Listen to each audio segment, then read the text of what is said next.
I thought I was doing the right thing when I walked away from my husband at the start of summer.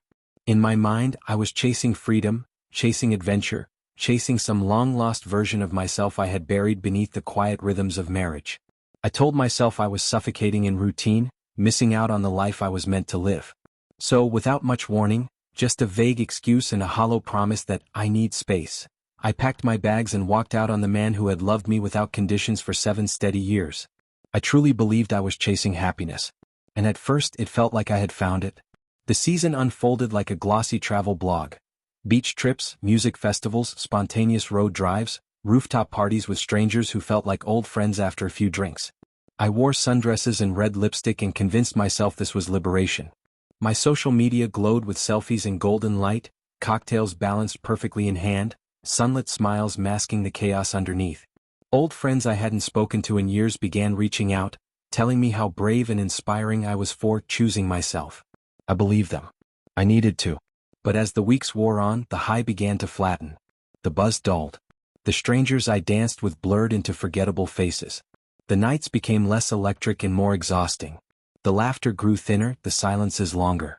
I would come home from loud, glittery evenings and sit on the edge of my bed in the dark, suddenly unsure of who I was trying to become. That was when the ache started, quiet at first like a whisper I kept pushing aside. I missed the quiet mornings with my husband, his familiar footsteps in the kitchen, the way he brewed coffee exactly how I liked it without needing to ask. I missed our inside jokes, the kind that only years of closeness could create. I missed being seen, not just watched. I tried to silence the feeling, to convince myself that nostalgia was normal. But it didn't go away. It grew heavier. One night, with rain tapping against my windows like a slow, steady reminder, I opened our old photos.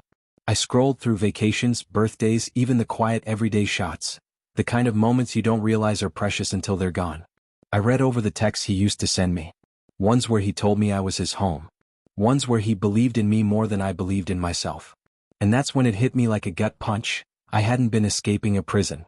I had been leaving peace behind and calling it boredom. I had mistaken devotion for monotony.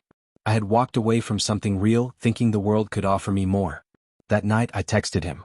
Just a small hi. No response. The next morning I sent a longer message. Apologized for leaving so suddenly. Told him I was confused, that I needed time, but now I saw things differently. Still silence.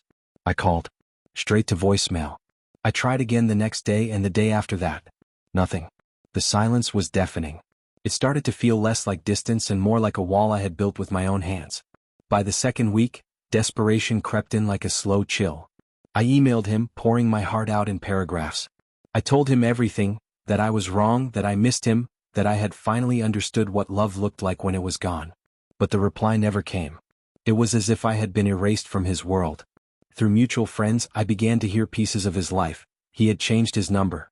He'd started going to the gym. He was painting again, something he hadn't done since college. He was spending time with his niece and nephew. Healing, growing, living. But without me. And worse, perhaps because of me. There's a particular kind of pain in realizing that someone can begin to move on without you. I had always imagined him frozen in time, like a bookmarked chapter one could return to when I was ready. I never considered that he might decide he deserved better than someone who saw his love as something disposable. Now most of my nights are quiet. Too quiet. The same friends who cheered me on during my so-called liberation have drifted away. My apartment feels cold, hollow, like a beautifully decorated cage. Every time my phone buzzes, a flicker of hope rises, and then dies. It's never him. Not anymore. I don't know if he's met someone new. The thought guts me, but I know I don't have the right to ask. I gave up that right the moment I chose to leave. I was the one who walked away, thinking the world had more to offer me. But in the end, what was better than a man who loved me steadily, kindly, without question? He wasn't flashy or wild, but he was home. He was real. Now, I write letters I never send. I play our favorite songs and dance alone in the living room, pretending I can still feel his hand in mine. I wonder if he ever thinks of me. But I know deep down he probably doesn't. Not anymore. And maybe that's what I deserve. Regret doesn't scream. It whispers. It waits. It slips in when the laughter fades, when the nights are still, and it tells you the truth about what you lost. I wanted a summer of freedom. I got it. But it cost me the only thing that was ever truly mine. And now, no matter how many times I say, I'm sorry, his silence remains the only answer I'll ever get.